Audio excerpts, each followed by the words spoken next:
And I want to get us started by welcoming everybody to the Equity Town Hall, a conversation on race and other social determinants of health for the Down Syndrome Medical Interest Group.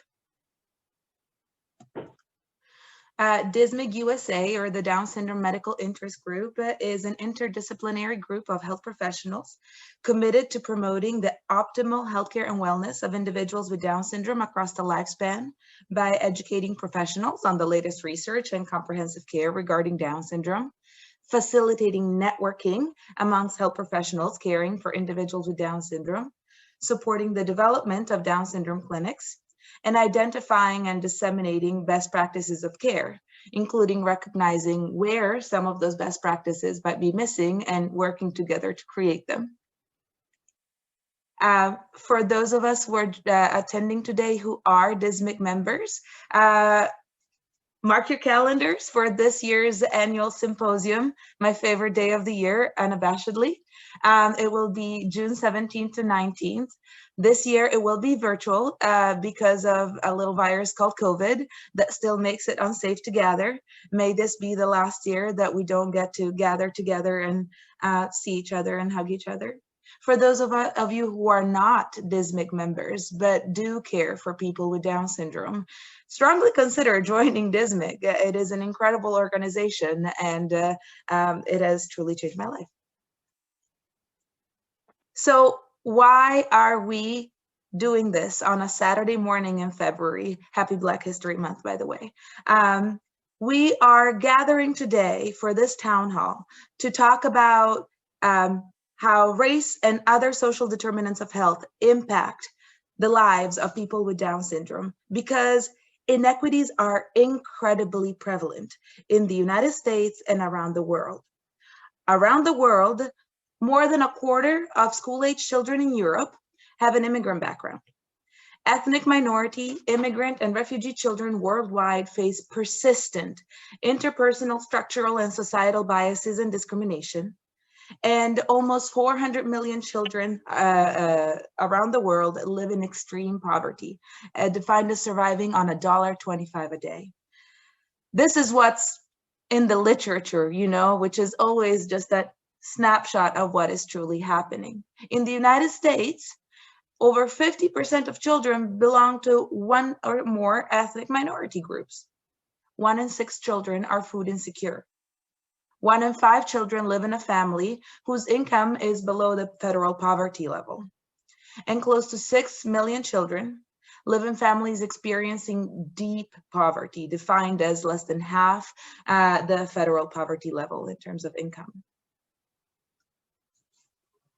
And the impact of these inequities on health and development is pervasive. Social inequities impact our biology, they impact our schooling, they impact our parenting, they impact the media, they impact our neighborhoods, they impact our interactions with our peers, and they impact our ability to access resources. There's some science on the impact of a variety of social determinants of health on health, including that the density of neural networks and the presence of disease markers on epigenomes are influenced by poverty, by discrimination, and differential socialization experiences. Language development, general intelligence, and early childhood have been linked to maternal stress when the mother's pregnant, not even as the kid is already born. Parental education, socioeconomic status predict how much language input a child will receive. And in turn, that will determine the density of brain structures that involve speaking and reading. Children's academic skills and competencies are influenced by societal inequities. For example, girls being exposed to less math language than boys, and that impacting math literacy and numeracy. This is just a snippety snip of what's out there in the literature, because you're not here to listen to me, you're here to listen to the panelists. This is just some examples of how pervasive the impact of some of the things we're going to talk about today impact our health, our development, and our lives. Does this apply to people with Down syndrome? The people that attendees to this panel really are interested in and devote their careers to. You know, I think so. But when we look in the literature, there's so little out there. With a literature search on Down syndrome and race, most of the articles I found yielded results around prenatal care, prenatal counseling, decisions around whether to terminate a pregnancy or not after a diagnosis of Down syndrome. After birth, there's so little out there. I found one article from the UK discussing disability allowance in the United Kingdom and how white parents were more likely to successfully access disability allowance compared to non-English speaking parents and parents of color, regardless of how much each family needed it. That's all I could find on PubMed. A mesh search on Down syndrome and economics found a broader article around children with specialized healthcare needs, and noting that children with Down syndrome were less likely to have private medical insurance, were less likely to have a medical home, and twice as likely to have unmet needs for care and family support services. However, this was without any stratification based on ethnicity, language, or income. This was just Down syndrome compared to other kids with specialized healthcare needs, which is a very broad definition. So we don't have published data on how race and other social determinants of health impact our patient population. Does it mean that that 21st chromosome that's extra is somehow protective against the effects of race and language and socioeconomic status on everything that I just talked about? I doubt it. And in fact, we had a stark reminder of that just this past September, where when a young man with Down syndrome in South Africa was gunned down by police because as he was eating a snack, he was stopped by police, and because of his language impairment, couldn't answer questions, and was shot and murdered. So in the, obviously, if you have a TV or a phone or a radio, you know that 2020 wasn't just about COVID. It was about national awakening to disparities that existed for a long time in terms of structural racism and interactions with the legal and criminal justice system. And in 2020, as a Down syndrome community, we were reminded that this very much applies to us as well. And I'm gonna say his name, Nathaniel Julius. So our panel today, we will be discussing how race, socioeconomic status, language, and geography impacts our patients in 3 domains: accessing healthcare services, accessing educational services, and interactions with law enforcement, the legal system, and other crisis services, including mental health. We aim to use the ARC approach. We hope that our panelists will raise awareness about the issues, teach us how to build relationships with the community, and really encourage all of us attendees to commit to being agents of change, a call to action to take this, reflect on this, and then come back and think, how can I make a difference? We will start with a panel, and then we will have Q&A at the end. Please, attendees, put the Q&A in the Q&A section, not the chat section. We will be monitoring the Q&A section, and those who will moderate the Q&A section will be taking down all of your questions. I have the honor of introducing our panelists. Tomar Pierson-Brown is the Associate Dean for Equity and Inclusive Excellence at the University of Pittsburgh School of Law, a clinical associate professor and director of the Health Law Clinic. Under her leadership, the Health Law Clinic has operated as a medical legal partnership with the University of Pittsburgh Medical Center Children's Hospital of Pittsburgh since 2015. A child advocate for her entire career, Ms. Pierson-Brown previously served as a clinical instructor and supervising attorney in the Juvenile and Special Education Law Clinic at the University of the District of Columbia, as an attorney with the Children's Law Center in Washington, D.C., and as an Equal Justice Works Fellow with the Legal Aid Society of Cleveland. Ms. Pierson-Brown believes that access to justice is essential for the rights of youth and young adults with disabilities to be fully realized. She received her JD from Case Western University School of Law and an LLM in clinical legal education and systems change from the University of the District of Columbia, David A. Clark School of Law. Roxanne Hoke-Chandler is a Boston native. She was educated in the Boston public school system. She worked and interned in the Massachusetts Rehabilitation Committee, where she implemented changes so that all job descriptions were in accordance with the American with Disabilities Act. She then went on to Lesley University and her master's in science. In '98, her career shifted when she welcomed her child with special needs into her life. And early on, she saw the need for services for families similar to hers. So she started speaking for the Department of Public Health around free advocacy, information training, and other help. She has worked for the Federation of Children with Special Needs as the Greater Boston Regional Coordinator for Family Ties, a statewide information and support network for families of children with special needs, and the Massachusetts Parent Information Center. She has also been an adjunct professor at UMass Boston in the early childhood education, and she currently works as the statewide family engagement and collaboration coordinator for the Department of Public Health Early Intervention Parent Leadership Project.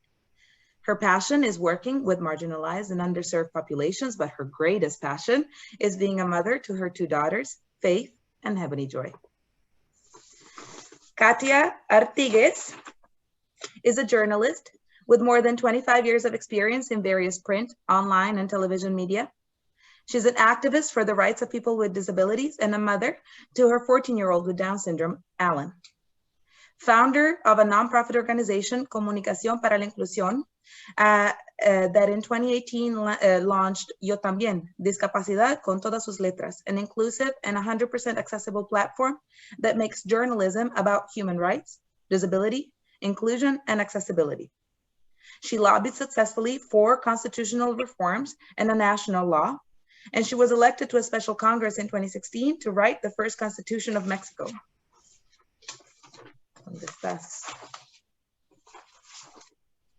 And I lost the other page of her introduction.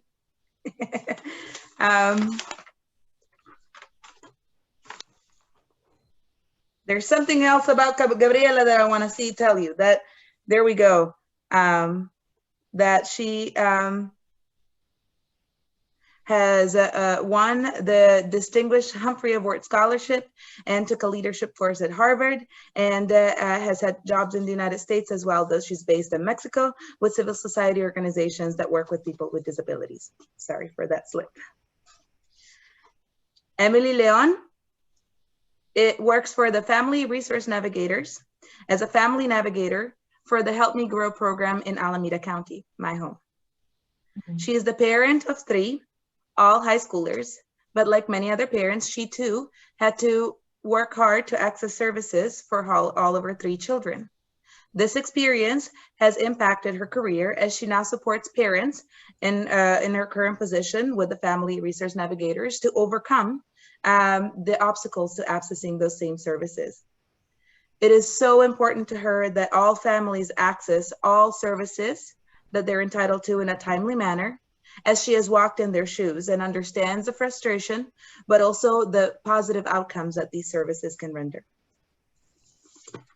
And last but not least, we have San Francisco Police Chief William Scott, who was sworn in as Chief of San Francisco Police in January 2017, after serving 27 years for the Los Angeles Police Department. His focus is on community policing, with an emphasis on implementing major reforms, especially as it relates to providing service with dignity and respect. His focus is on 5 key areas: accountability, bias, community policing, recruitment, hiring, and personnel practices and use of force. He is building the foundation for a future department that provides safety with respect, engages in just, transparent, unbiased, and responsible policing, and does so in the spirit of dignity and collaboration with our community, while maintaining and building trust and respect as the guardian of constitutional human rights. He grew up in Birmingham, Alabama, and attended the University of Alabama, and he is married with 3 children. without further ado, I'm gonna stop sharing my screen and welcome our panelists. And if all of our panelists can unmute themselves. And I would like to get us started with our questions, if that's all right. So first, I would like to start by talking about access to healthcare.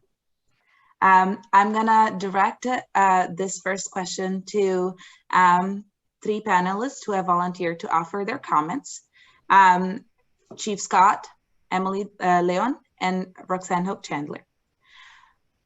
How do you feel that race, language, socioeconomic status, geography has impacted your own children and or your clients and people you serve in terms of accessing healthcare services? We're asking that you keep your comments to around 5 minutes.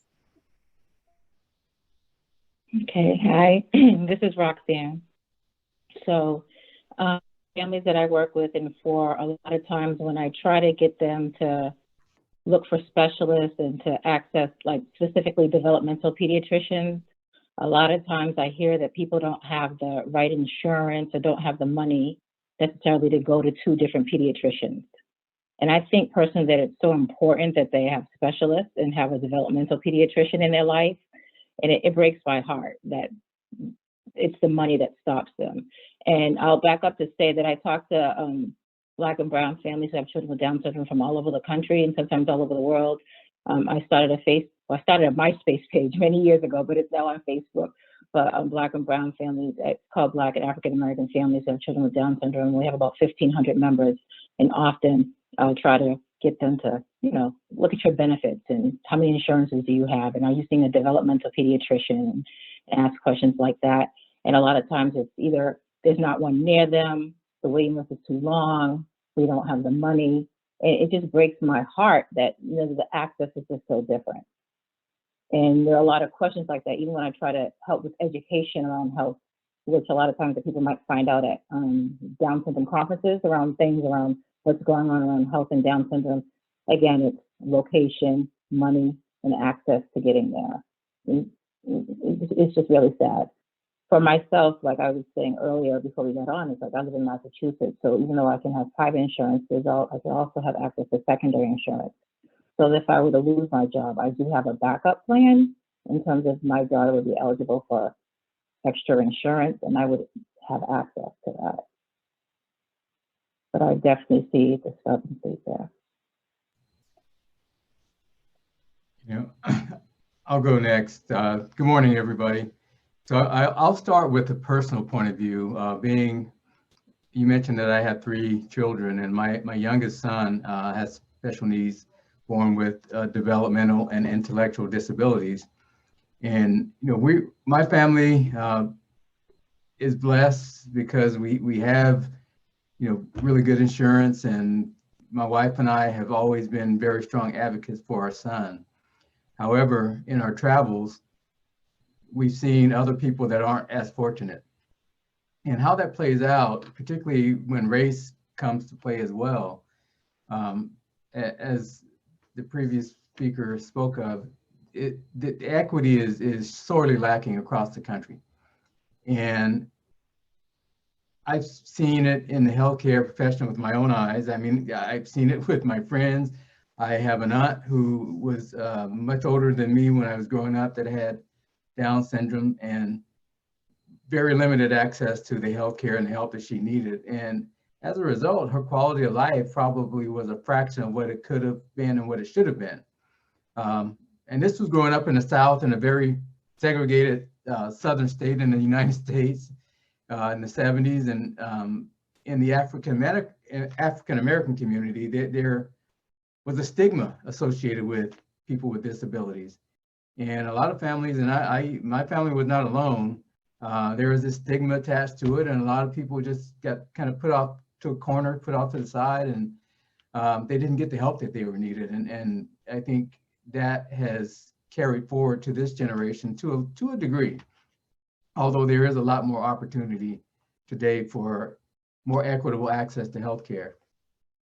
Now, professionally, definitely those two things correlate, because many people that I've come across in my over 30-year career in law enforcement has special needs, whether it be Downs or some other type of disability. And oftentimes they end up coming in contact with the criminal justice system or in the criminal justice system. And I think to a degree, some of it is preventable because they didn't get the help that they needed. They didn't have access to healthcare, to educational opportunities, and they end up in the criminal justice system, which is really, really a shame. I think things are better now than they were when I first started, back in the late 80s, but there's still a long way to go. And the statistics and the research bears out that there's disproportionate amounts of people in the criminal justice system who have disabilities, both developmental and intellectual. And I think that's a direct impact of lack of access to healthcare to help. I mean, like I said, I'll go back to my family. Fortunately for my son, we were fortunate enough and had the wherewithal to put him in services, speech therapy and occupational health and things like that helped him. And I just know so many families that I've come across, both in my personal and professional life, who either didn't have those resources available to them, or they didn't have the know-how to get access to those resources. So a lot of people need help out there. And I think I'm glad you're putting this presentation on. I'm glad to be a part of it, but we have a lot of work to do as a society because there are a lot of people that just don't get the access that they need to healthcare.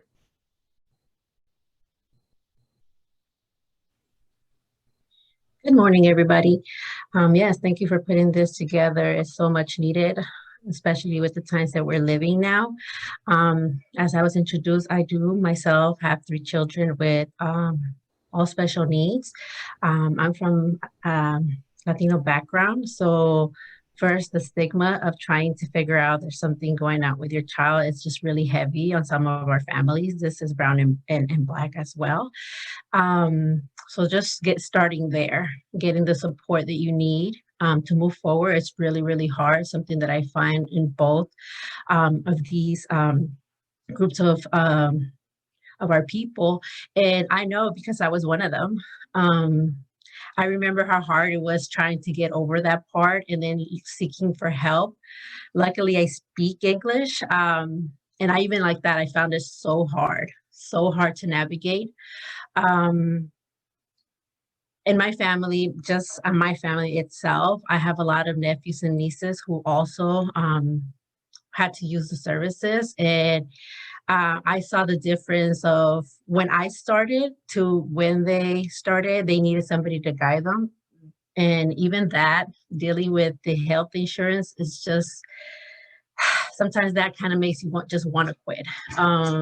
Depending on who your insurance is, I may be getting something for my children that I know that somebody else would need. And it's just so frustrating. And you feel a little bit entitled at points because you're like, I have it, how come you can't have it? And sometimes depending on the need of the child, that other child may need it a little bit more than mine. And so it's so frustrating to watch this stuff unfold and working with the families that I work with.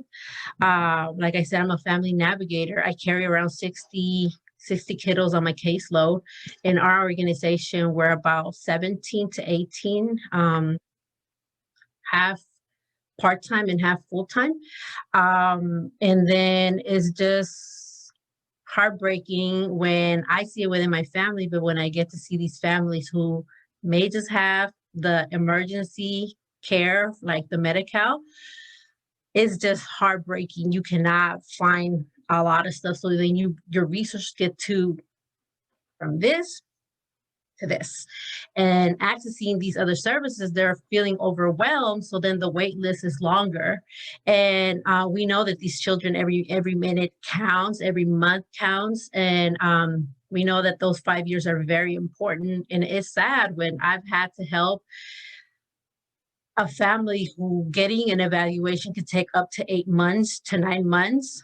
And then they're just happy to get that when they know they're probably just going to access about 3 to 4 months because that child's going to exit out because of their age. It's just heartbreaking. And then we have those parents who they don't have insurance because work doesn't provide them insurance. And then they have to go through the Medi-Cal system, which has become easier in the last month when Cover California opened up. And then it opened up, I noticed a wave where more people that wouldn't have insurance had insurance, and it made it easier in that kind of way. But even that way, the providers who provide these services, sometimes they're overwhelmed with the amount of clients that they're having. So the wait list still continues to be long. So for example, if you want to get therapy for a child with speech and language, just speech and language delay, we all know that, you know, the autism, the Down syndrome, all these other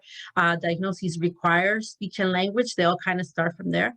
And I sometimes could get it faster for those families who will accept the English instead of the Spanish, but then the family cannot connect. So then they're not being part of what's going on with their children because they cannot connect with the speech pathologist. So they sometimes opt out of Spanish services and moved into English services just to get something for their kids, even though they're not going to be able to participate with the therapist because they don't speak the same language.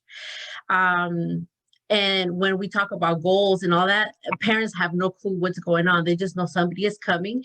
And then this child is learning English as primary. So no longer they're learning Spanish. So then now there's going to be a barrier between parents and children speaking the same language. So how is this parent going to help this child as they move forward? Because the parent doesn't speak English and the child is learning how to speak English. They don't know Spanish. So then even just to this point, it's so hard. And then I sometimes bump into these families later, and they have received some services, but again, the parents like, oh, after you left us, we got some service, but we got our kid aged out of it. And we're kind of just getting whatever or none. And so that's just with the health part. It's just so frustrating sometimes and sad that this should be something that everybody should be able to get. And it's sad to know that a lot of parents and a lot of children that really need it don't get it. I have a follow-up question for our panelists with regards to healthcare. Literature shows that providers themselves have biases, conscious or unconscious, and are less likely to adequately treat pain in a person of color, less likely to diagnose ADHD or autism in a child of color, and instead describe what is happening as a problematic behavior as opposed to a neurodevelopmental diagnosis. In the clients that you've served, or if you're comfortable talking about it, perhaps in your personal lives, have you experienced moments where your race, your ethnicity, your skin color has impacted the quality of care that you were receiving? And did the provider seem aware of it or not? You know, there's been a couple of times when I've heard from providers that they didn't know who I was. They might have seen me on a national level, like get an award somewhere or hear my name someplace else, and they say, I didn't know who you were. And I'm not too sure how to take that. I tell people that I am privileged, and sometimes that takes them back because I am a woman of color, but I work in the field. I've worked at technical assistance agencies, like I work for, Department of Public Health, and my daughter has really good doctors. My daughter with Down syndrome, she has really good doctors, and I have privilege, my education. The fact that I started helping people and helping other parents is because I said, how the heck do families who don't speak English navigate this process? This is ridiculous. The way I was treated in the beginning, and sometimes now, was ridiculous. So I was like, I have to help other people. I have to reach back. And I realized that people would give me things to keep me quiet. I'm like, nope, you got to give it to 20 other families. I have to help somebody else. So that phrase, like, I didn't understand who you were. I'm still not sure how quite to take that. I'm really not sure. That being said, I've been through a few lawsuits with school districts, and I've really had to advocate for my daughter. And that privilege of who I am didn't stop there. You know, I live in an urban area, and a lot of times people find out that I live in Boston, they're like, oh, you're never going to make it, you know. So like, I feel the struggle, and at the same time, I am privileged. She has certain types of funding and has been able to experience certain things, but it's still been a struggle. And then some people meet and say, you got this far with her, you've done this for her, but yet you're a Boston resident, you're Black and from Boston, you went to Boston public schools with her, how did you do this? Like, you know, so yes, and I also try to expose other families and show them the way. But I still very much realize that because of my education, because of my experience, because of where I've worked, that I have privilege here. In my experiences, you cannot look at me and think, this is what Black families go through in my community, because I've had a different path.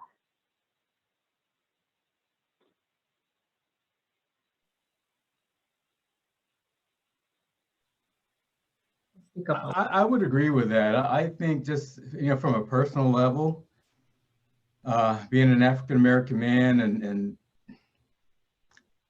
I've had many times where I felt that was the case, where I or a family member may have not received the same level of treatment in a healthcare setting as a person who was not Black, particularly a white person. And you know, a lot of this is kind of feel and perception, but I do think the research does strongly support the fact that that is just a fact in this throughout this country. You know, my oldest son is a brand new physician, and you know, oftentimes when we're talking, he shares stories about what he sees, and really one of the reasons that he wanted to become a doctor was to try to serve, you know, underserved populations. And just from what I hear from him, he thinks it's a reality. What I've personally experienced, I think, is a reality. And it's I think the research supports that. Now, on the other hand, just like, if I can call you Roxanne spoke about, Yes, please. I because of my position, because, you know, I've always had a career with good insurance, I've always been an advocate for myself and my family. I don't know that I had the same path that a lot of people who look like me have had, and I realize that. But it's there.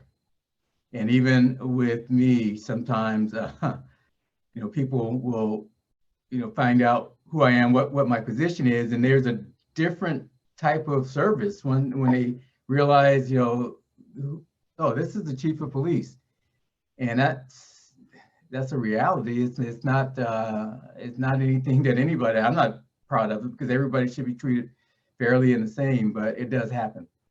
And then on the other hand, you know, as an African-American man, sometimes I'm treated a certain way until people realize, oh, I saw you on the news last week, aren't you the chief? And then it's a different type of treatment. So usually in a good way. You know, I'm not saying usually it's in a good way, but the fact of the matter is, I think economic status, social status, race, those things definitely play a factor in this country. And, you know, we talk a lot about, in my profession, implicit biases.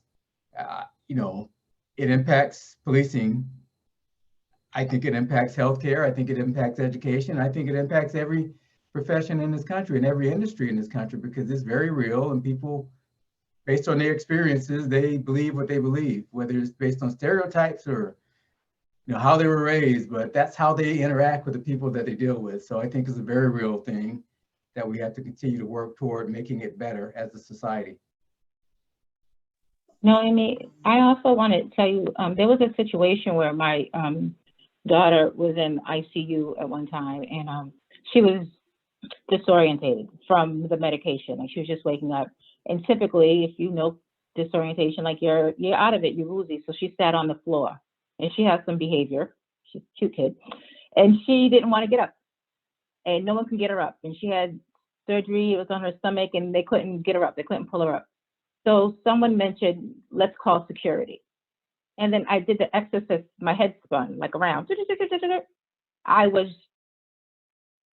trauma. And I was like, why would you call security? Immediately, my level just went up. I was like, she's on the floor, she won't get up. But the whole thing around race, please, that's your first instinct. Like, she also has mental health, right? So everything that ever happened in the world, I was like, you say security?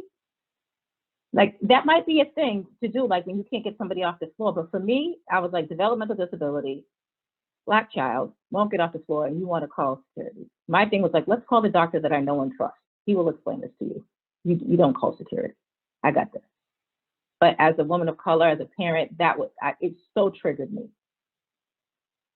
So we all have our biases back and forth, but that security thing really got to me. And it's a lot to do with it. It's intellectual disability. It is people with Down syndrome being, with intellectual disability and security, and somebody else not understanding her. Like, the whole thing, it just really set me to another place. Thank you for sharing that. And I'm so sorry that that happened. There's so much more to talk about when it comes to healthcare, but I want to move us on for the sake of time so that we can leave some time for questions. I want to ask the same question, this time reflecting on access to educational services. And I know that we've already started to touch on this in this first part. For this one, I'm going to call on Emilee, I'm going to call on Tomar, and then Katia, I see you've been having some technical difficulties. We're so glad that you're here.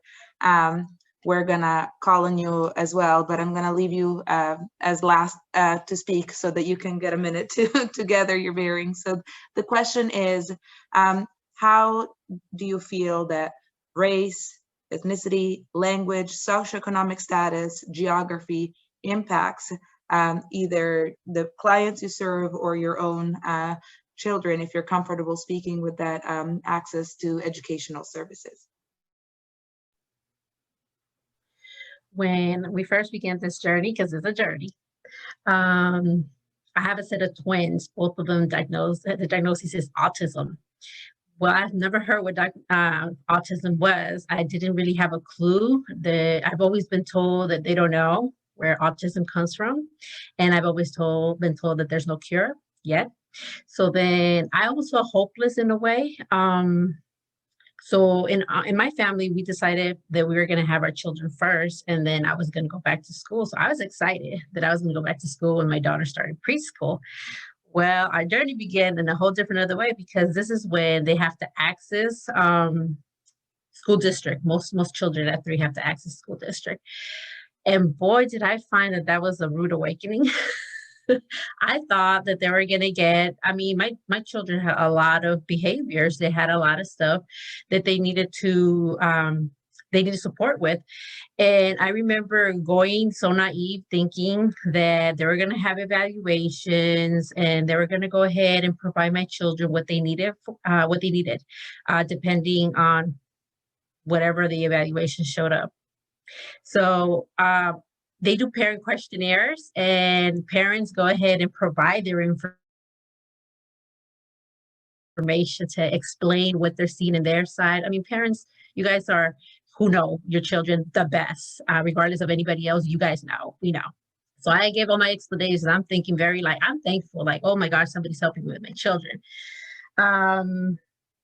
Once starting those evaluations, going through them, I started feeling a little bit weird about them, and I did not know why I was feeling weird about it. And I thought maybe because we're going through this process, I never thought my children were going to get evaluated at such a short age. And the vibe was weird, but I just didn't know. I was at this point, I'm like, maybe I'm being thankful and a little weirded out.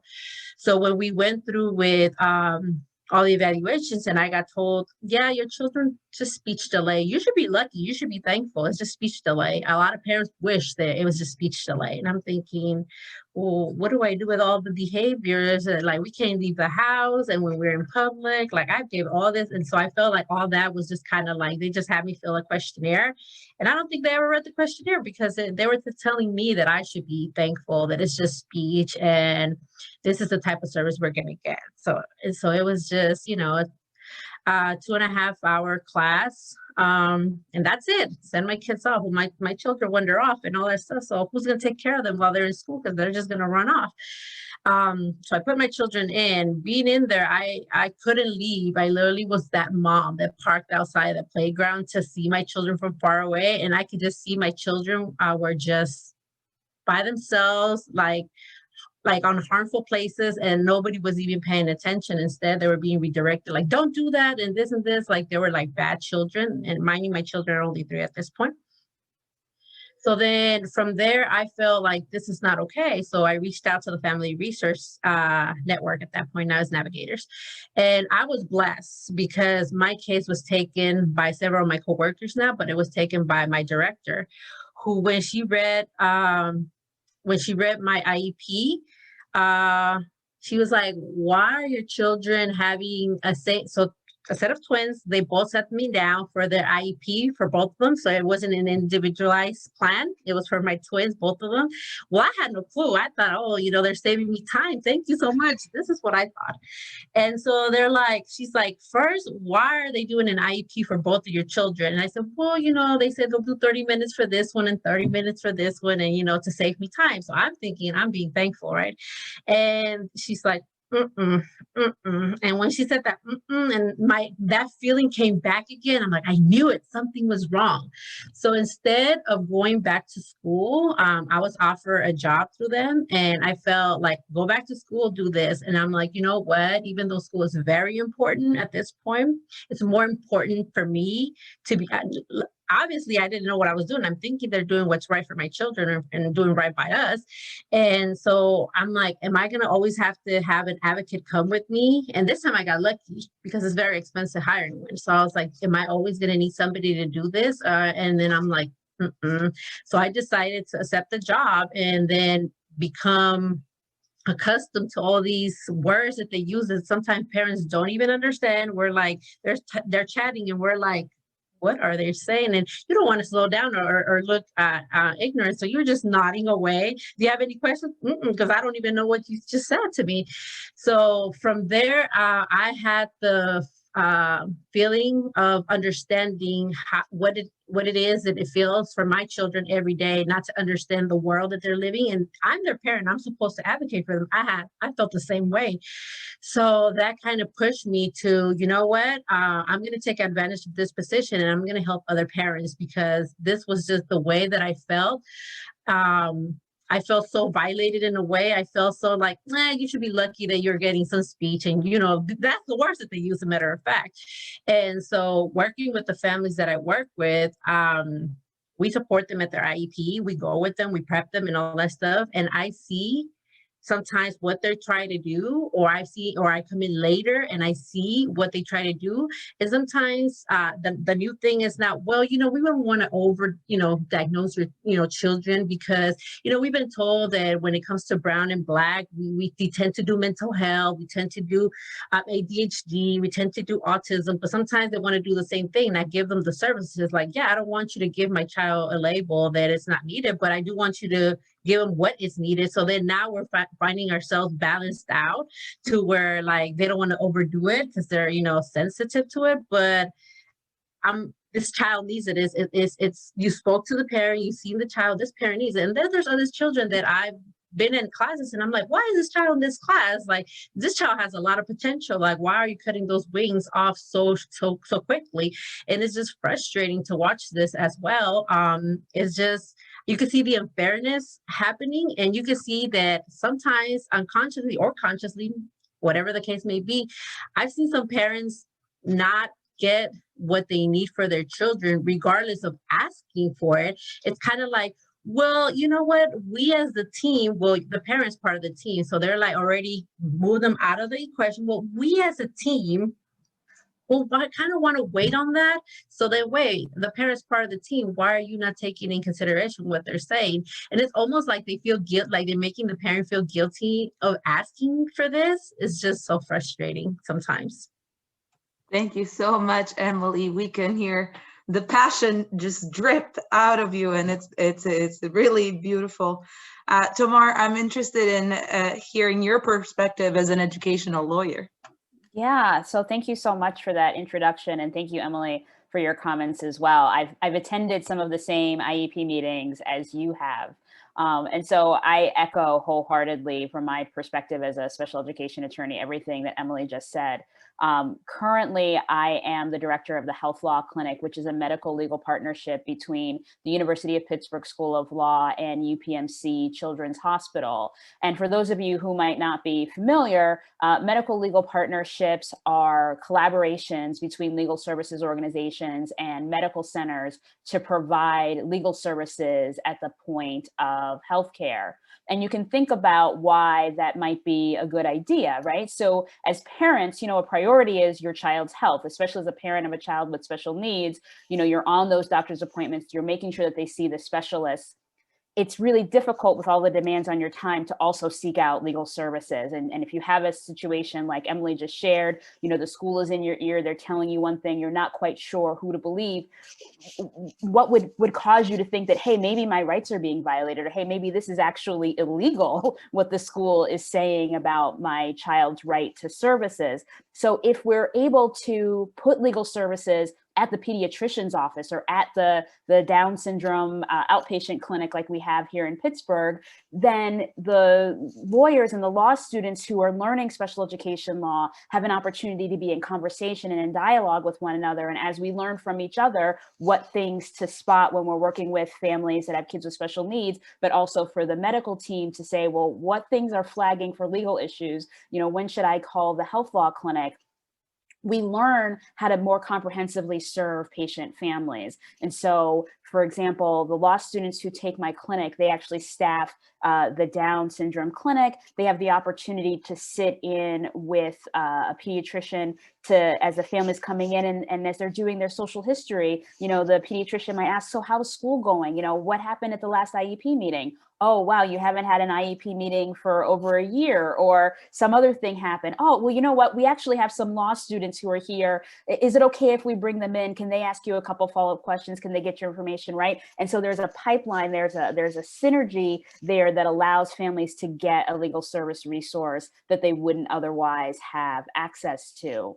So all of the things that Emilee said are true about just basic IEP meetings, but one of the things that I also want to raise that I feel like doesn't get talked about enough is transition services and transition planning. Those of you who have been through the IEP process, if you have a young person between the ages of 14 and 21, you know what I'm about to share with you, which is that even though the law says that there's supposed to be transition planning for independent living or for post-secondary options or for vocational training. And even though that planning is supposed to be part of a results-oriented process, which means that we should see some outcome, we should see some incremental progress towards that young person being able to reach the post-high school or post-secondary goals that their team and that their family and that they have identified for themselves. That's not the reality of transition services. All too often I see goals that have nothing to do with the reality of the child's circumstances or needs. Either we see families who the child does have some academic potential, like, yeah, they have some limitations, they have some needs, but otherwise the child is really bright. And, there are more and more colleges that have post-secondary options for students with disabilities. Let's groom this young person to be able to take advantage of those. Oh, we're just going to put this kid in life skills.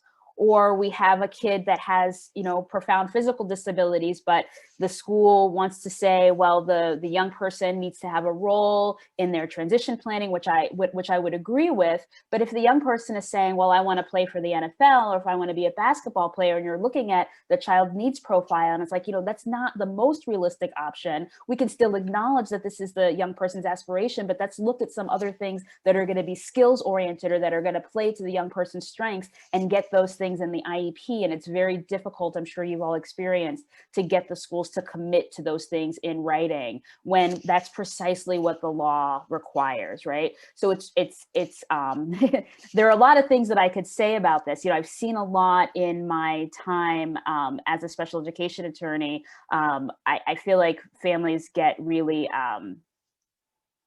they get hoodwinked, for lack of a better adjective, when it comes to transition planning. And so I think that one of the things that I want to really empower families to think about going forward is to really figure out who is your village, who is your resource pool around what future you see for your son or daughter, and how can we encourage you and make you feel empowered to bring those people with you to the IEP meetings. I have had more success as an advocate when I've been able to present my client as someone who has backup. So this is someone who's able to bring in that pastor, that best friend, that connection from the community, that person who's willing to say, yeah, you know what, I'm willing to have this person come in and sweep up my shop. I'm willing to have this person come in and learn how to do this clerical thing, or this, like, to show that this person has skills, and to show the schools that there are resources out there. There are people in the community who care about the student, and we can pull those in. I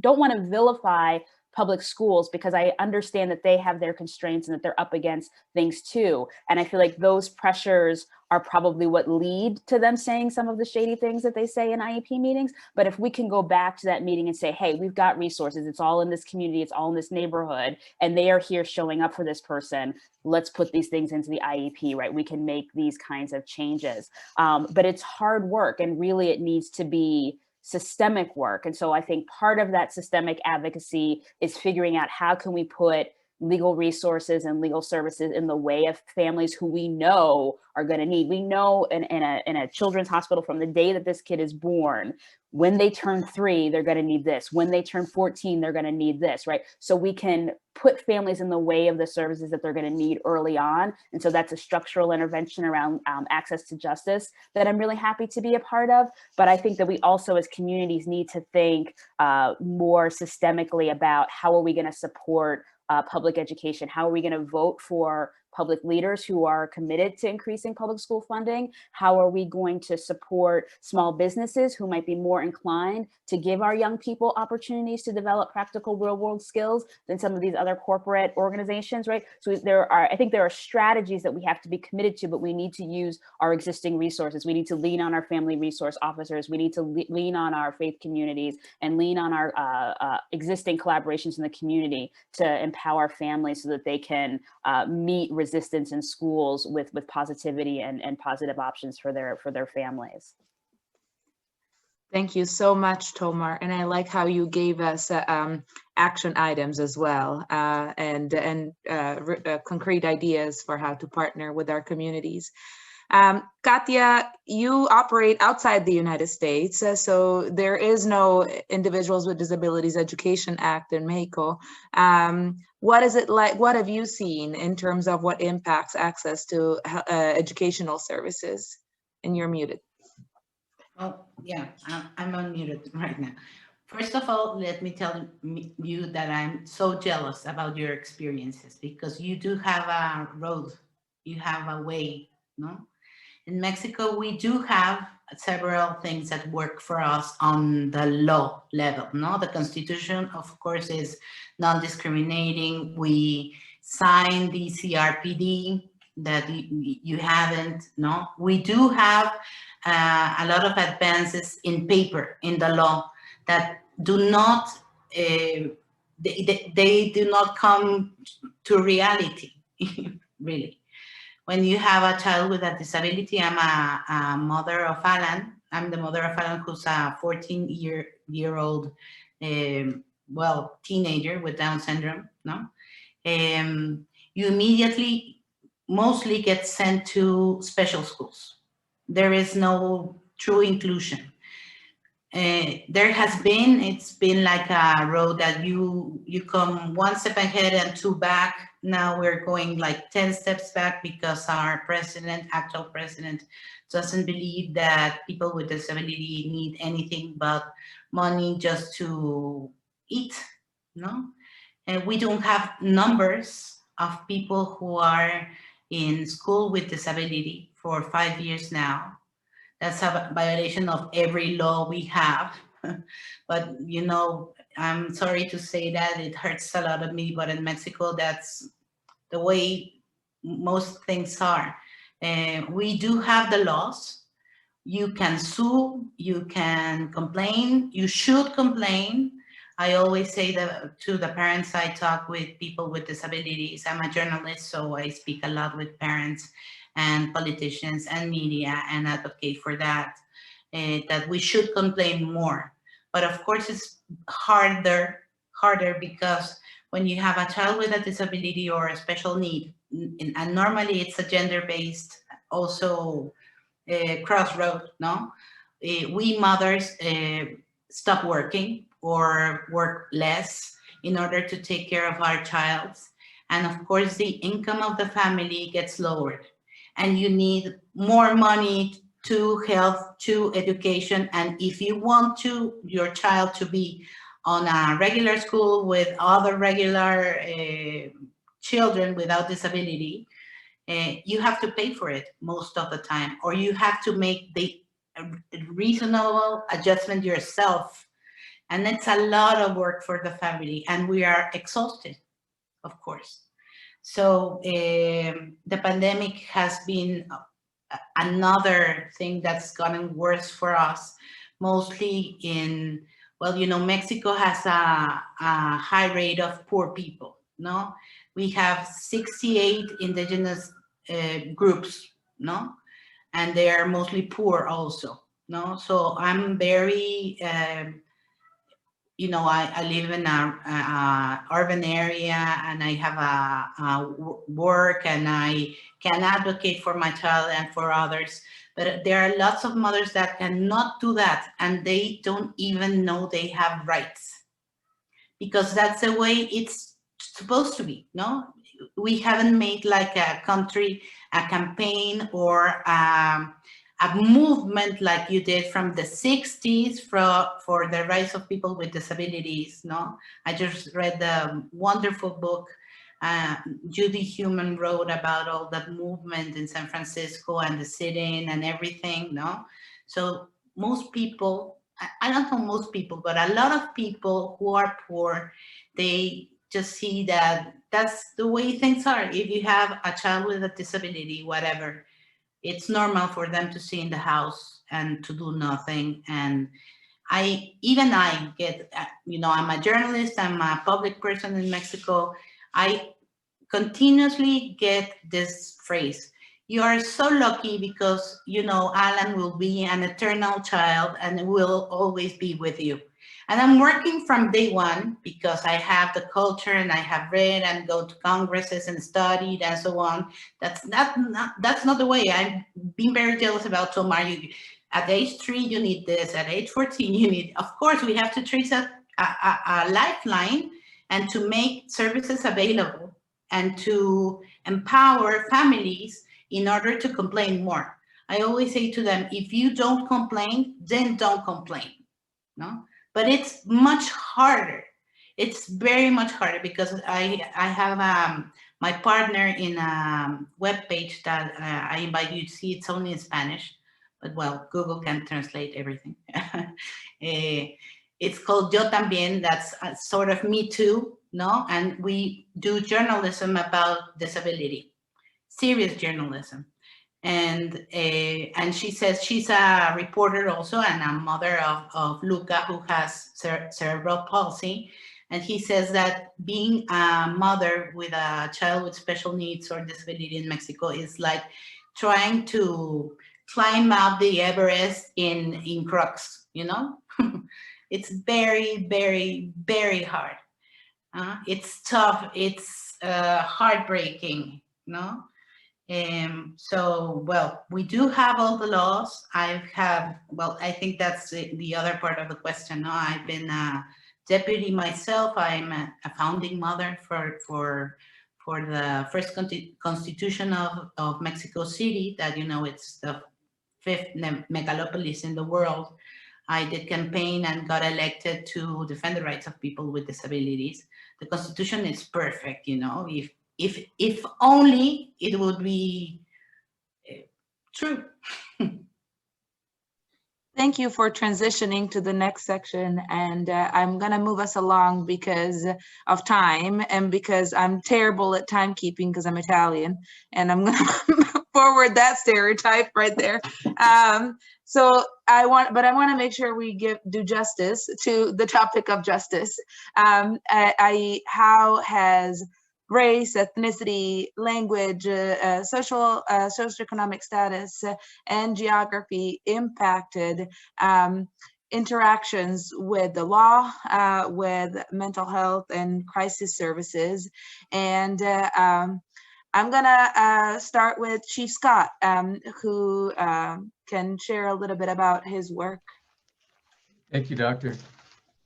Well, there's I mentioned earlier, there is a huge interaction between justice, criminal justice, particularly policing, and individuals with intellectual or developmental disabilities, and it's vast.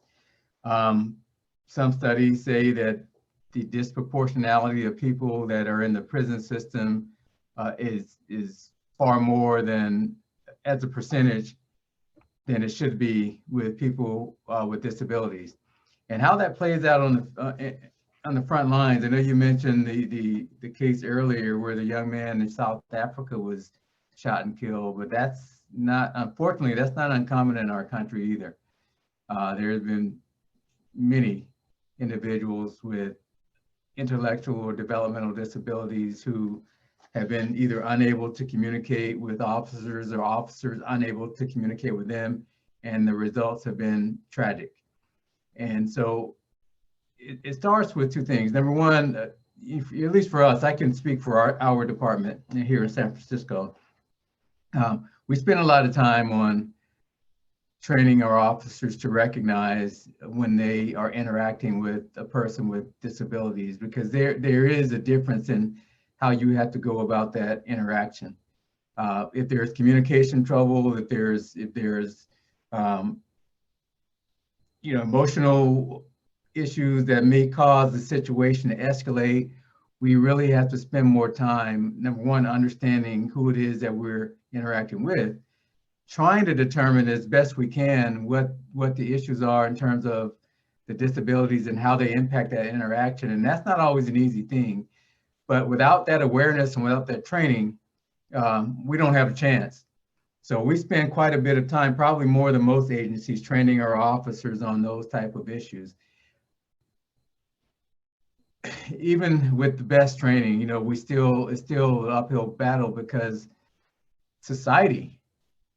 And I talked a little bit about implicit bias, and I think there's enough research out there to show that this is one of the areas in our society where probably there's more bias than we would like to admit against people with intellectual or developmental disabilities. So that generates people to call us, the police, sometimes, either when they don't know how to deal with a situation, or they see a person, acting whatever way that's maybe not what is considered ordinary, and rather than trying to de-escalate or be understanding, they call the police, and then we're there.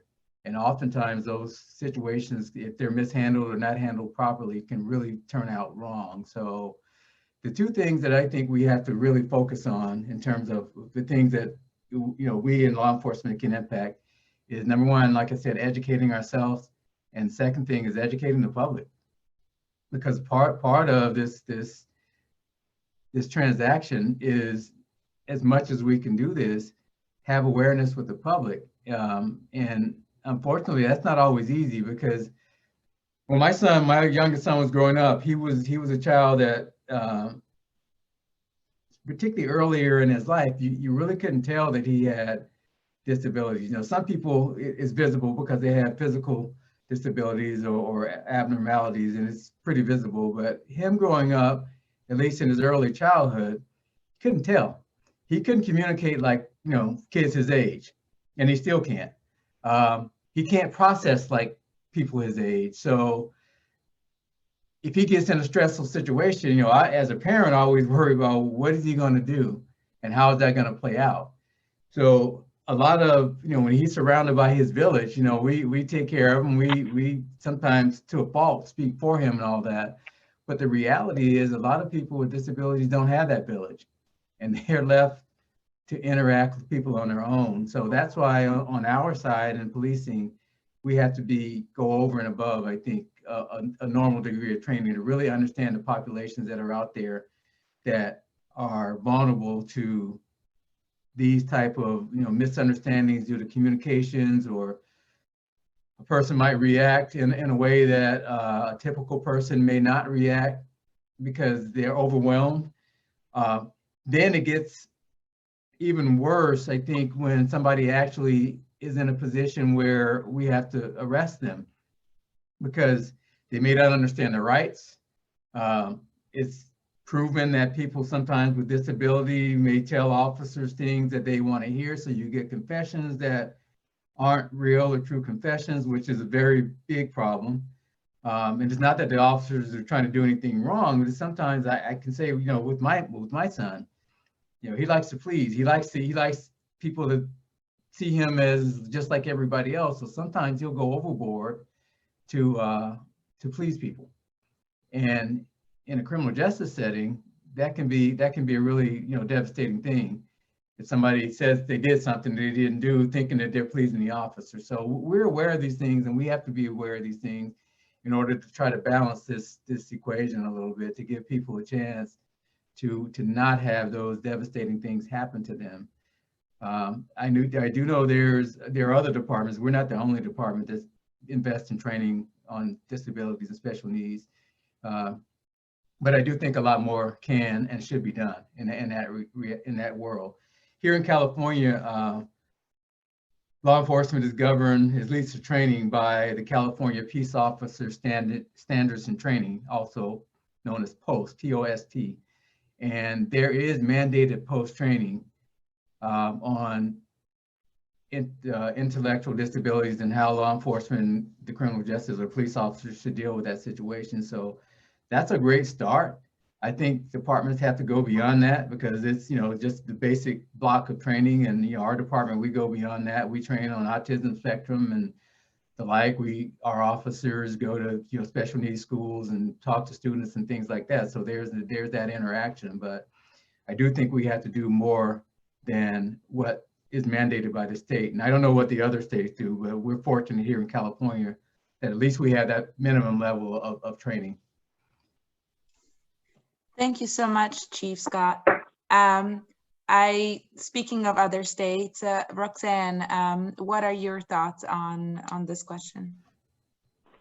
I have so many of them, and I'll try to go really quickly. Talking to people from all over the country in terms of different police practices, I really wish every police office could be trained, but I also wish that there could be special training so that there was special police. I know, like in New York City, like some mental health calls, they have a special police that go out when there are mental health calls, when they think it's mental health. Like, we need the police very much, but there is a thing around mental health in the Black community. Not everybody is of the same acceptance and understanding that. I look at the intersection of race and disability, but also with intellectual disability. My daughter also has some mental health concerns. So it's a thing in the community too, when you have intellectual disability and mental health as well. When we talked about the young man in South Africa, there are a lot of people in the Down syndrome world who say, well, at least my child has Down syndrome, they're Black and has Down syndrome, so if something happens outside the world, they'll see that the person has Down syndrome. Well, that's not a safety zone anymore, because you see people with Down syndrome being killed. There's Ethan Taylor, there's a young man in South Africa, and I had been helping a family in South Africa who had twins with Down syndrome. It was really hard for them with the acceptance, right? We're going through all these things. Never mind the resources for where they live. I was getting all these resources and trying to find out, and the acceptance is really hard. And they were worried about me being in the United States because they're watching everything politically on the news. And then I went to check on them, and the next week, the parents had a picture of Nathaniel Julius on their Facebook. So from 1 week, they were in a place of like, we can't believe this is our child. And the next week, they had his picture up. Talk about trauma and the experience and how things change. So those are 4 bullet points I wanted to talk about, like my feelings in terms of what we need to do, but definitely training for all police officers, but really having special funding so that when mental health calls come up, or like calls around intellectual disability, that sometimes there was people who were specially trained to work with our population. Amen. I'm gonna have Katia give a few comments, and then Tomar, and then most of our panelists are able to stay for an extra 15 minutes for Q&A. Thank you so much, everybody. We hope the attendees can stay also. Katia? Well, I've already talked about the rule of law. I'm currently also an advisor to the Supreme Court of Justice here in Mexico City, in Mexico. No, it's a federal. And we're doing a diagnosis about accessibility and access to people with disabilities internally that work in the Supreme Court, and also when they come to ask their cases to be taken in. It has been so interesting. I cannot reveal a lot because I'm invited by a contract, no? But what can I say is that we are at a very low level. We have to work in accessibility, physical accessibility, online accessibility, you know? And of course, we need to train all the line of justice, no? Of course, lawyers, but also, how do you say, the people who run courts, you know, no? The Supreme Courts, of course, and also policemen. When I ask in making a story of Yo Tambien about how police are trained or are prepared to interact with people with disabilities, the answer was, what? Do we need to do that? There's not the conscience, no? Actually, we have right now a case that the CRPD, there's a committee that you can present cases, individual cases to them, and they make a recommendation to the country that you are supposedly binded to acknowledge and do things about it. No, it's about, and it's very illustrative, so I'll tell it on a nutshell. Arturo Medina is a young man with a psychosocial disorder or whatever, no? He was accused of stealing a car. He doesn't drive, no? But he was put into jail for 4 years when he was detected as having a psychosocial disability. As a protection to him, he was impeded to defend himself and sent to a psychiatric facility and medicated against his will. No, violation after violation after violation. So the United Nations made this recommendation to Mexico saying this was wrong, it's documented, you have to apologize first, and you also have to, I don't know if it's the, you have to do damage repair, no? And of course, take actions for this to not happen again. That was 2019. The Mexico had 8 months, I think, to do this, and they haven't done anything. And it's coming from the United Nations, no? So we are in diapers, no? We need to work a lot on that, on the conscience of people with disabilities having the right to access to justice, on working with all the, you know, policemen and first responders and lawyers in order to take out, you know, this chip of the old way of seeing disability as a thing just being like care related and health related to the social model, no? And it's hard, but that's my life's work. So I hope that I can see real changes. We have seen real changes, little bit in states here, there, no? And we are having with this president, you know, a setback, a great setback. But in the judicial system, they are willing to work on that. I think in May we will be able to announce some first public policies, no, that maybe will make a model court, one model court for people to come in and learn and then replicate, among a list of like Santa Claus recommendations, of course. That sounds like a very cool model, a model court. Speaking of court, Tomar. Yeah, so I want to pick up where Katia left off and just reinforce this idea that the access to justice really needs to be thought of as a public health issue. We need to sort of reframe this from just being a civil liberties issue to being a public health issue. And I say that because, you know, the title of this panel, we were all come together to talk about social determinants of health and how race is a social determinant of health. And so when I'm teaching my law students, you know, they understand that, okay, the social, like access to housing, access to education, access to civil rights, those all go into what it takes to make a person healthy, what it takes to make families and communities healthy. But it doesn't just stop with those resources, right? Because if you go even further upstream, if you go even further into that root cause analysis, there's a law that prescribes how and when everyone can access all of those social determinants of health.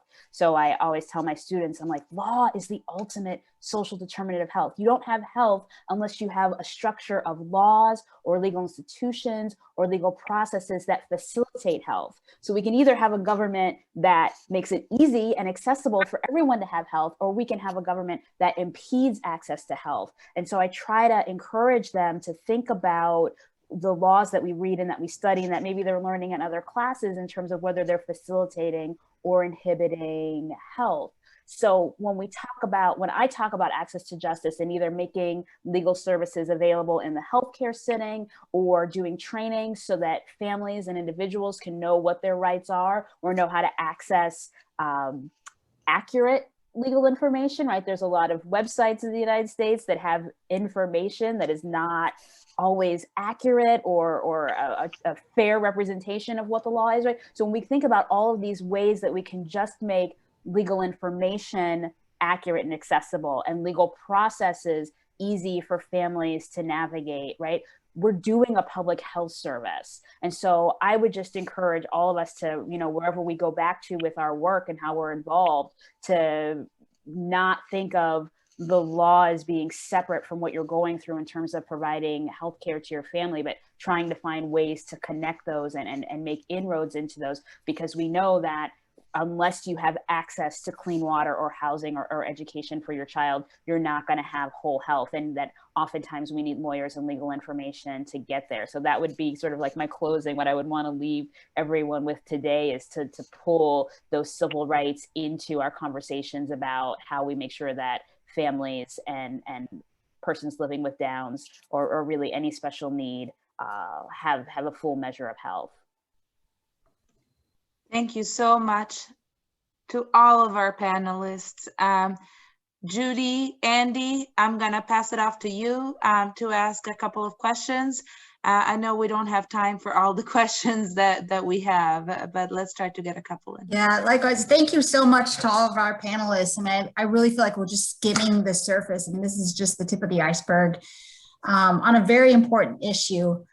I think one of the things that was highlighted from this conversation, and Tomar, you really hit on this in your last statements, is that when we talk about health disparities in our patient population, people, minority culture with Down syndrome, there's system level issues, things, you know, like law access, but then there's also kind of personal level issues. And so this is an issue that needs to be addressed on all different levels.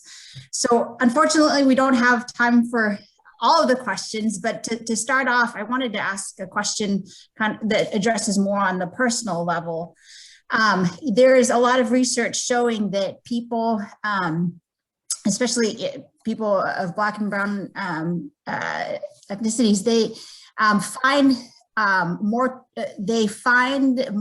it's more easy to trust healthcare providers that are race concordant. So, and this is not unique to healthcare. You know, in education, they also show that students are more engaged when they have teachers that look like them.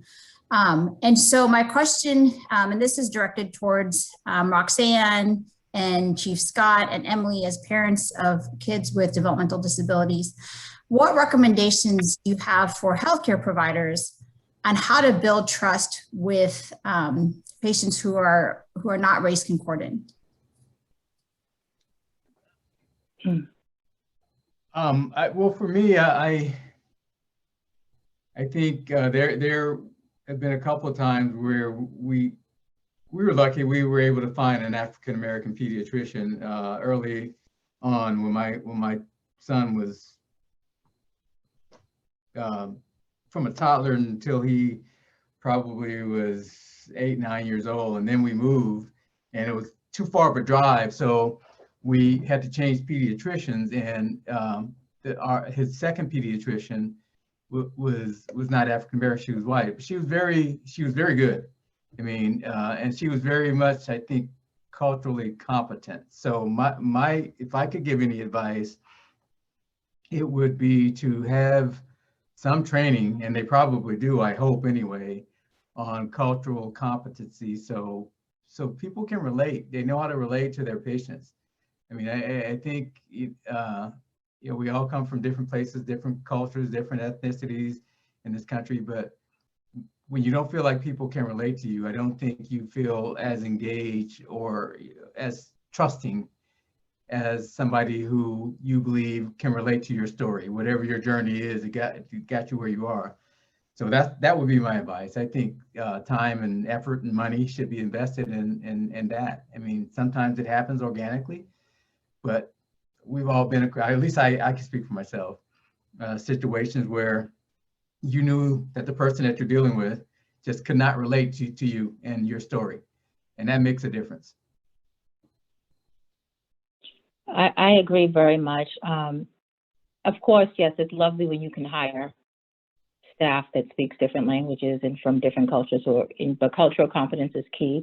Also, it's relationship building. And, you know, in some classes, you know, we teach that, we try to teach that, you know, we have parents do part of grand rounds and things like that, but it doesn't happen overnight, right? It's the way engagement works. It's slow and it's a process, but it's a way of showing things. And I can remember at one time when my daughter was an infant, a doctor pointed out to me that she had like the Mongolian, the birth marks, the spots on her back.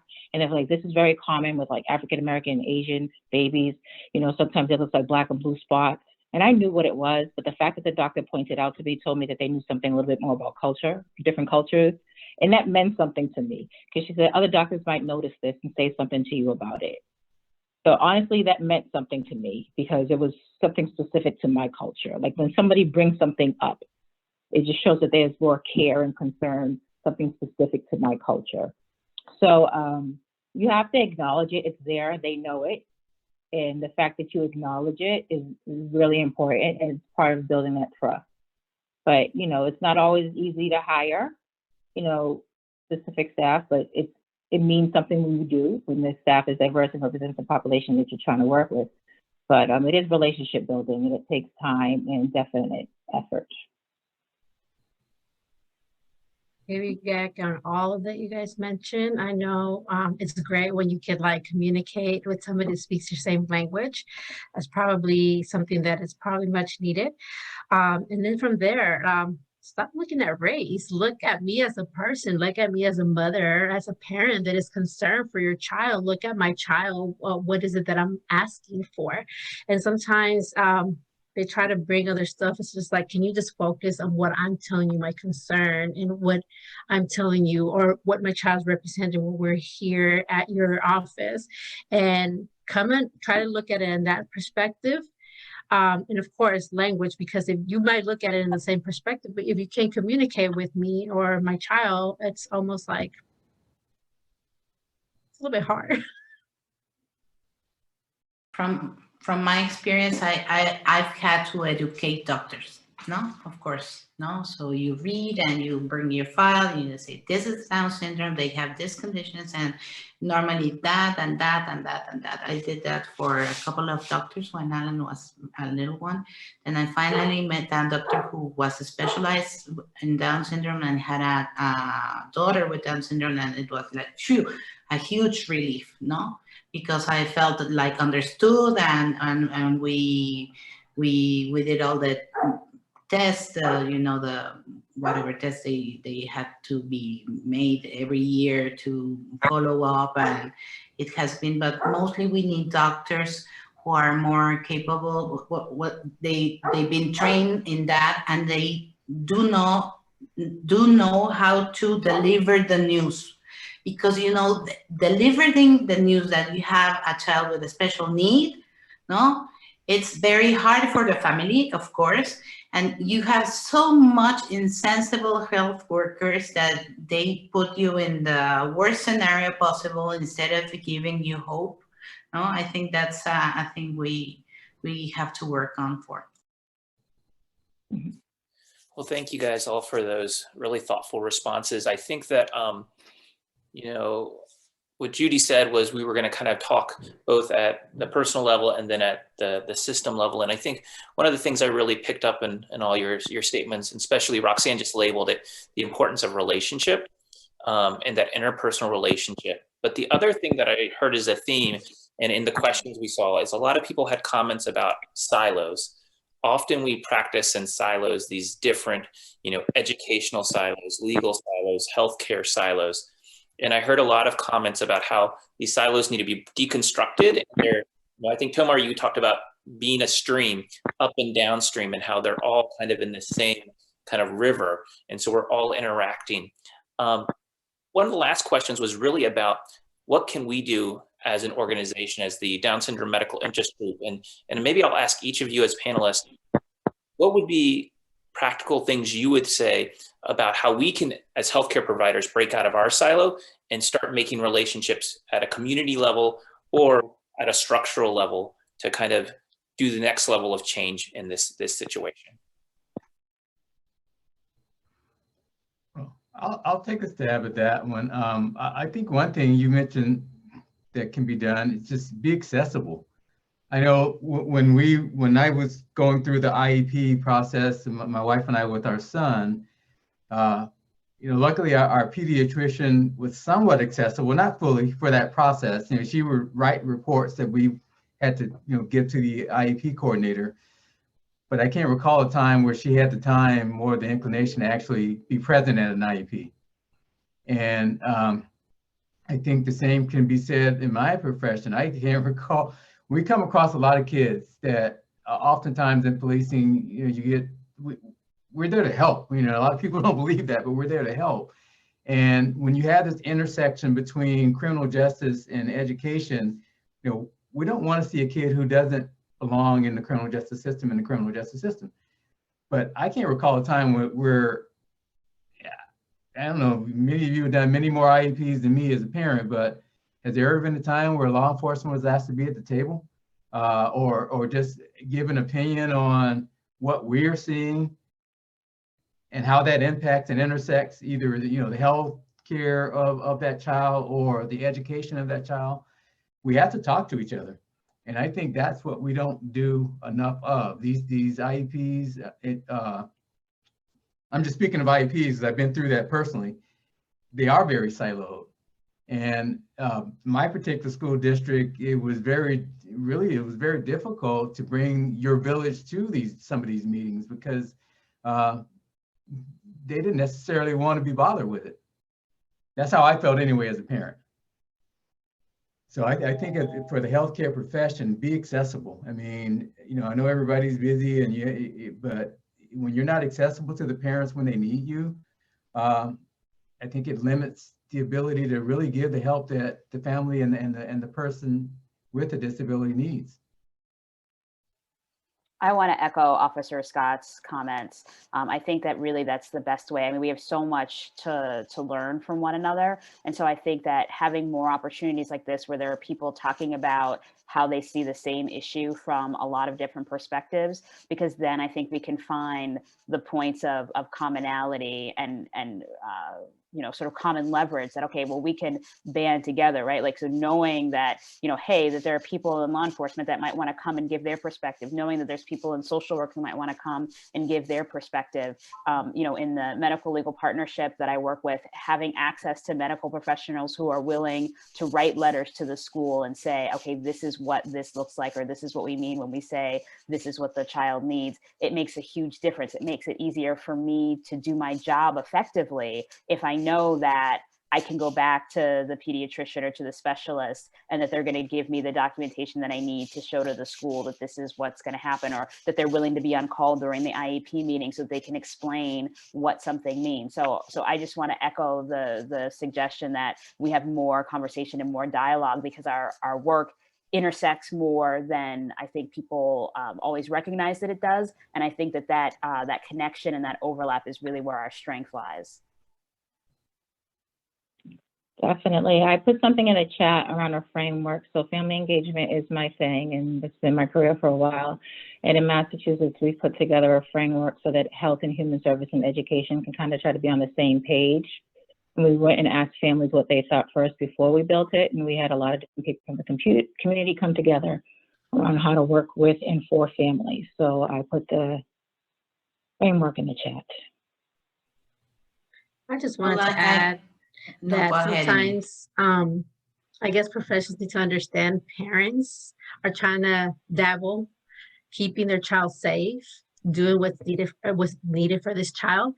Sometimes they're just not dealing with the insurance, the medical part. They're dealing with school. They're dealing with even just enrolling a child into an after-school program with kids with special needs is so hard, because nobody wants to take liability for these kids. And so just for you to give them just a style of life that everybody else can access is so hard. So just the humanity part of remembering they're just not dabbling your area, they're dabbling other areas. And sometimes your input would help that to move forward. One of the things that I forgot to say, and I would like to add, and I know it's a little bit out of character, but I've had IEPs where I've gone or sometimes met a parent, and I could just not turn away and not do this, where I would see the parent rushing on their 30-minute break to give medicine to the child or to feed them, because their heart was broken that if they don't do this, the IEP doesn't have it written into. And I'm like, this is not something that you should be doing. This is something that a doctor could write a letter and then be input into the IEP. So then just know that whenever you're dealing with this family, they're dealing with other areas, regional center, other areas. And it's just, they're trying to dabble everything around them to make sure the child has a decent lifestyle. And just to put that part of the humanity and how you as a professional can help kind of link those other areas, because at one point it's like a lot of you guys have mentioned, they do kind of like wrap around at the end. They sometimes not directly, but know that what you do and what you write for that parent may be something that could change the way that they live life. That mother could have not been running from her lunch to give medication or change diaper for her child, because if she would have had something written down, then the school, and because she's already not speaking that language, or she cannot articulate whatever is it that they need, I've seen a lot of parents go through this. So just know that you guys do play an important role when it comes to kind of closing some of these gaps. So I'm a journalist, so I will say information, information, information. Easy read information, no? Easy read. Also for people with intellectual and cognitive disabilities, to make them possible to advocate for themselves. No, I think that's also a thing we need to push more. Of course, when there's a child involved, when there are a family involved and parents, you advocate for them, but you have to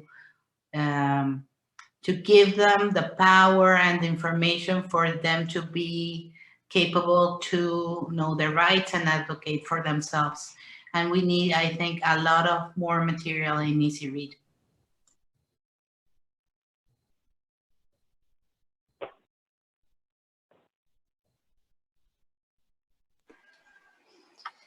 Okay, I think we have had a wonderful conversation here. Because of time and respecting everyone's time, I believe this is time to end our meeting. But we want to thank on behalf of DSMIG to all of the panelists, all your wonderful experiences and suggestions. And that's what we need as healthcare providers.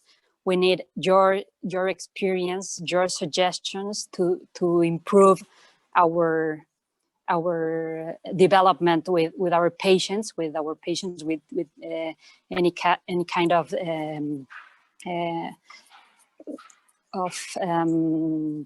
impairment. So we can also we end up being their lawyers, their psychologists, their priests, their shoulder to tear. So every suggestion you can give us to help our patients and to make these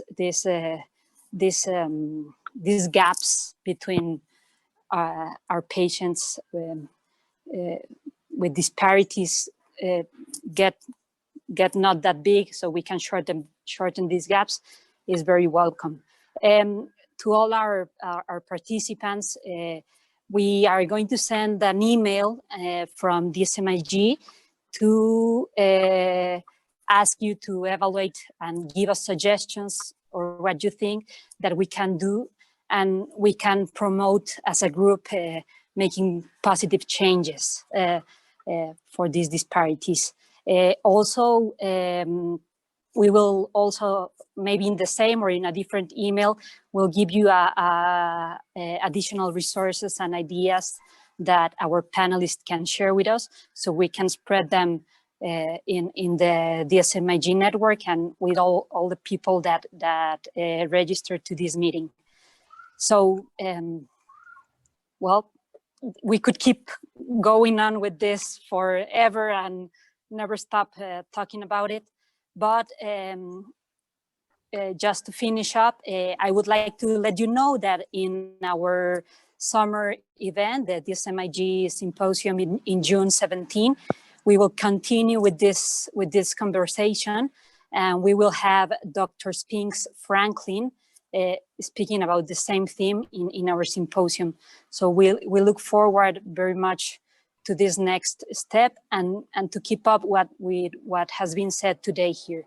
So with that being said, I don't know, Noemi, Andy, Judy, you have anything else to wrap it up?